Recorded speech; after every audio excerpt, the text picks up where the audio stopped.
Radio पर बजे इस गीत को सुनते ही भव्य के आंसू बह निकले। सावन तो नहीं बरसा, मगर आंखों से बरसात जरूर होने लगी। और तभी वृत्ति, हाँ, वर्किंग विमेन हॉस्टल में भव्य की रूममेट जोर जोर से गाने लगी। रोता रहे तेरा दिल, आंसू ही तेरी मंजिल, हाय कहीं सूखे ना ये आंसू, कहीं सूखे ना ये पानी, कहीं सूखे ना ये आंसू, कहीं सूखे ना ये पानी। बस कर, चुप हो जा। अब एक शब्द भी तूने और बोला ना तो मैं तो क्या कर लेगी तू? यही ना कि 2 आंसू और बहा लेगी। तो तू ही बता मैं क्या करूं? क्या करूं? किसका कसूर था? उसका जो तेरे पास बार बार आकर गिड़गिड़ाता था, उसी का ना। बस कर, चुप हो जा। मैं और कुछ नहीं सुनना चाहती। इतना कहकर भव्या कमरे के बाहर निकल गई और छत पर चली गई। रेडियो पर अब एक और गीत बज रहा था।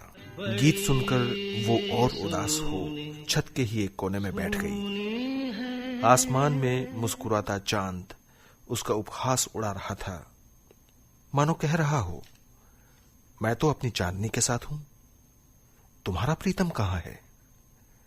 तुमने ही तो छोड़ा था उसका हाथ। वो कोने में बैठी सिसकती रही। आंसुओं के इस सैलाब के साथ वो कब अपने अतीत में खो गई नहीं मालूम। उसको एक एक पल याद आ रहा था जब वो प्रीतम के साथ थी। वो पहली मुलाकात कितनी हसीन थी। आह, देख नहीं सकते? Oh sorry, I am sorry. दरअसल मुझे सड़क पर नहीं चलना चाहिए था। आपको कोई चोट तो नहीं लगी? एक तो 20 सड़क में चलते हो और ऊपर से सुंदर लड़की देखते ही लाइन मारना शुरू। देखिए, आपको कोई गलतफहमी हुई है। मैं तो केवल आपका हाल पूछ रहा था। कोई जरूरत नहीं है, यू इडियट। अब हाथ दो मुझे। इतनी देर से सड़क पर पड़ी हूं, यह नहीं कि उठा ले, बात बनाया जा रहा है। Sorry, I am again sorry. आइए, दीजिए अपना हाथ। धीरे धीरे भव्या मन ही मन उसे चाहने लगी थी। वो रोजाना उसे ठीक उसी जगह मिलता था और भव्या जानबूझकर उसे छेड़ जाती थी। वो बेचारा कुछ भी तो नहीं कह पाता था। धीरे धीरे प्यार की पींगे बढ़ने लगी और फिर भव्या की नौकरी लग गई। प्रीतम भी नौकरी की तलाश में घूमता रहता था। भव्या के सर पर प्यार का भूत सवार था, सो उसने प्रीतम को विवाह के लिए मजबूर कर दिया। वो ये सब याद कर ही रही थी कि अचानक ही उसे ढूंढती वृत्ति छत पर आ गई। ओह, चुपके चुपके यहाँ आंसू बहाए जा रहे हैं। चुपके चुपके रात दिन आंसू बहाना याद है। क्यों मुझे छेड़ रही है? मैं पहले ही बहुत दुखी हूं। देख, मुझे अकेला छोड़ दे प्लीज। ओके, अपनी एक एक गलती पर जी भर कर रोना, और जब कोई हल मिल जाए मुझे भी बताना। व्रती, तुम समझती क्यों नहीं हो? सारी गलती मेरी ही थी ना? हाँ, तेरी ही थी सारी गलती, लेकिन उन सब बातों को भूल जा और मेरी तरह से जिंदगी को एकदम बिंदास जी। कोई लफड़ा नहीं पालने का। देख, मुझे देख, मैं रोती हूं क्या? मेरा गम तेरे गम से कोई कम नहीं है। 5 साल साथ रहे हम लोग रिलेशनशिप में। देख, वो तेरा फ्रेंड था, तुम दोनों लिव इन रिलेशनशिप में थे, लेकिन प्रीतम, वो तो मेरा पति था ना? ओ मैडम, था ना, अब है तो नहीं। फिर काहे का मर्सिया गा रही है उस रिलेशनशिप का जो तूने खुद तोड़ा था, जिसके लिए केवल तू जिम्मेदार है, कोई और नहीं। और जहां तक मेरा सवाल है, मैंने उसको नहीं छोड़ा, वो ही मुझे छोड़कर भाग गया किसी और के साथ। तो फिर मैं क्यों दुखी हूं?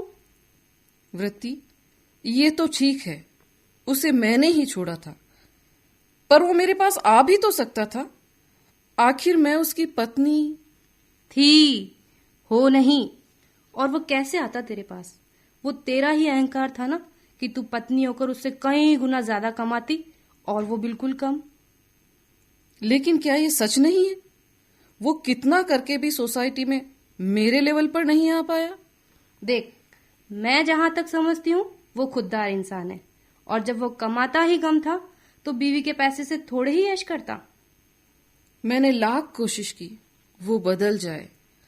अब सोसाइटी में क्या मुंह दिखाती लोगों को, रोजाना लोगों के ताने। क्या कहती मैं, सरकारी अफसर का पति एक छोटी सी कंपनी में दिहाड़ी कर रहा है। जो भी लोग उसे वहां देखते मेरा मखौल उड़ाते थे। मैंने बहुत कहा वो नौकरी छोड़कर घर में ही बैठ जाए, लेकिन उसने नौकरी नहीं छोड़ी। थककर मुझे ही उसको छोड़ना पड़ा। वाह, क्या बढ़िया तीर मारा था तुमने। अरे हाँ, तुमने क्या कहा? तुमने ही छोड़ा था ना? फिर क्यों रो रही हो? पति से दूर रहना कितना मुश्किल होता है, तुम नहीं समझ सकती। क्यों? मैं इंसान नहीं हूं? मेरी ख्वाहिशें नहीं है? मेरे अरमान नहीं है? लिसन, मेरी भी इच्छाएं होती है, और 5 साल मैंने भी किसी के साथ गुजारे हैं। रिलेशनशिप ही सही, पर हम एकदम पति पत्नी की तरह रहते थे। तेरी आंखों से कभी भी नहीं लगता कि तू भी। मुझे आज भी याद है वो एक एक पल जो मैंने उसके साथ गुजारे थे। पर मैं तेरी तरह रोती नहीं हूं, बस अपनी लाइफ को एंजॉय करती हूं। तेरी आंखों से कभी भी नहीं लगता कि तू भी। मेरी आंखों के लिए तो वो हमेशा ही कहता था, तेरे नैना ठग लेंगे। कुछ इसी तरह से दोनों अपनी अपनी बातें कहती रहीं।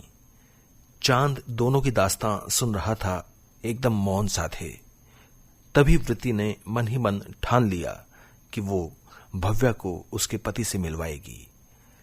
लेकिन प्रॉब्लम तो भव्या का अहंकार है ना। पहले उसके भीतर के अहंकार को मारना जरूरी था।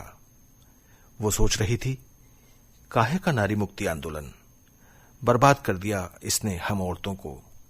भीतर ही भीतर इतना अहंकार भर दिया कि पति कभी भी पति नजर नहीं आता है। वो तो साथ चलने वाला एक प्राणी मात्र रह जाता है, जिसको केवल अपने ही इशारों पर नचाना चाहती हैं।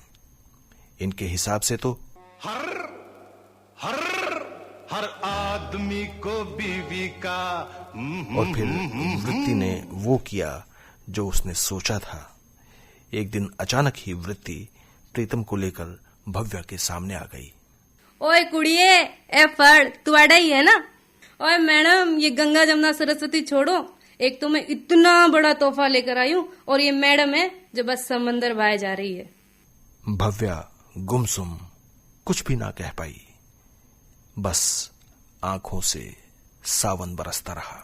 दोनों मौन साधे एक दूसरे को देखते रहे।